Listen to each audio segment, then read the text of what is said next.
Well, Darren, not the result you wanted in the end, but it must have been an afternoon packed with emotion for this football club. Yeah, it was tough at the end, but I think we did everything that we had to do respectfully in the right way, and I thought we conducted ourselves in a really graceful manner. Come on, you! Don't worry about them. Come here. And we held ourselves with regard and respect, and we did the right thing, and I think that's one of the most important things. We know the season's been really poor. It's really poor. We can all talk about availability and players and COVID and no fans, but the fact of the matter is, we've dipped below expectation, and I'm very sorry for that. There were fans here today, of course, and those scenes at the end in front of the Thatcher's Terrace to our right-hand side here, that must fill you with joy ahead of next season, having them back, and the reception they gave you and your players. No, it was unbelievable, and the girls, which is the most important thing, because they need to experience what the connection was like and why it was so important, and they got that feel today of the connection between the supporters and the players. Well, I hope they did. Did you? Yeah. Yeah, there you go. So, hey, good input there. Yeah. Classy one-liner that was. Darren, do you want to introduce who's alongside you? This is Amelia. This is Lee's daughter. She's 10 years old. She's going to be a better player than any of ours, and she's one of us now. So I think that's really important. I think the players have been incredible with Amelia and Layla and Charlie May, and that means more to me than winning a game, because I'm a human being. And like I said, I think we've held ourselves in good regard, and we've done the right thing, and we'll continue to do the right thing for Lee and his memory, definitely. And of course, it was a goodbye for Carl Dickinson, Jimmy Smith and Charlie Lee today as well, so even more emotion going into this afternoon. Ah, they're brilliant. I mean, Charlie I miss, because he's the only one who fights me. Carl I miss because he's the go-to guy. And Jimmy has just been such an incredible influence off the field this year, as well as on the field when he played, and kind of evolved himself into a different type of player, and that shows great quality. But yeah, it was a tough day for everyone, but I'm really proud of what they've done and how they've conducted themselves. They could have easily said, I'm not playing. We could have easily done what other clubs have done in this division and just said, no, that's us. We didn't do that. We wanted to come out and make sure we played as hard as we could. We have had the injury record from hell. And even today, how can you write that? Quigley has stitches, and Lawson gets carried off on a stretcher. I mean, it's just.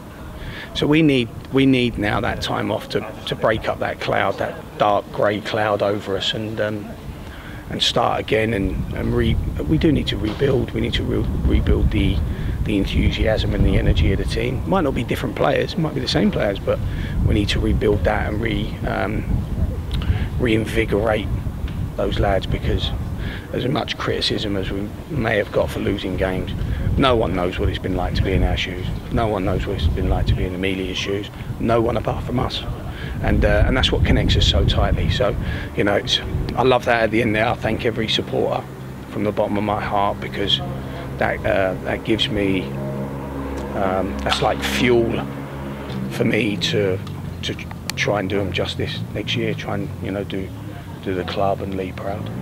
And on the day, Darren, you went toe-to-toe with the side who were finishing in the playoffs, finishing third this season. A deflected goal, the only goal of the game, the winner, and also Joe Quigley going so close to scoring an equaliser. I thought on chances we were the better team. I thought on hitting the target we were the better team. I thought some of our play was good.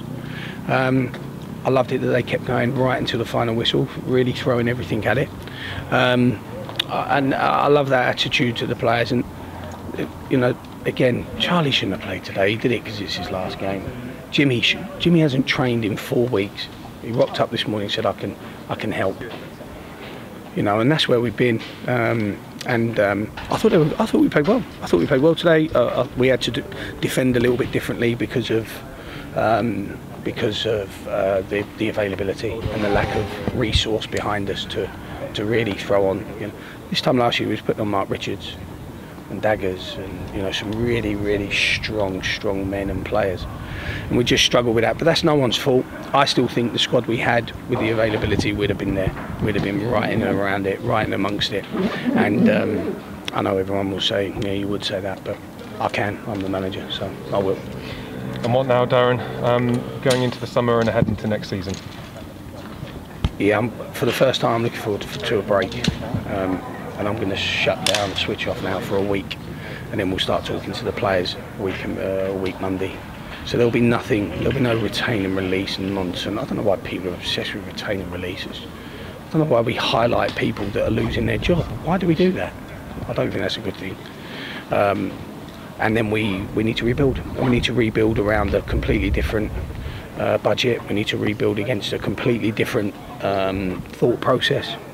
And we need to get people fit, like Staunton. We need to get him fit. We need to get Albie fit. We need to get all these players fit. Wilkinson, you know, has got to start conducting himself in that role, and not being a silly sod. Sorry. It's normally worse.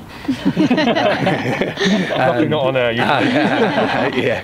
So and we need to build, and we need to use the resilience that we've built from this year, because these things that happen, they do make you incredibly resilient, and they give the ties between players such a strong bond that we need to go again, and we will. I'm absolutely determined to do the right thing by the football club, by the supporters, and the big man up there.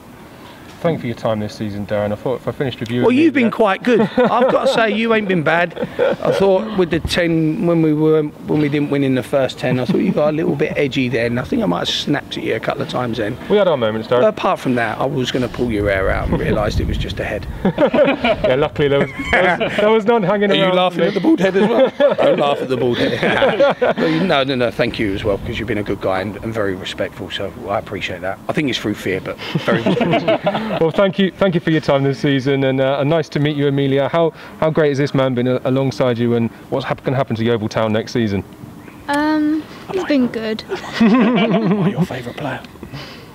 Yeah, he's my nah, favourite player. I'm not even a player. True. Who's your favourite player? I don't have one. They're all, yeah? They're all like big brothers now, aren't they? Yeah. They're all like big Will brothers. Yeovil get promoted next season, though? Hopefully. Yes. Absolutely. Yes. Well, thank you to both of you, and have a good summer. Yeah, you too.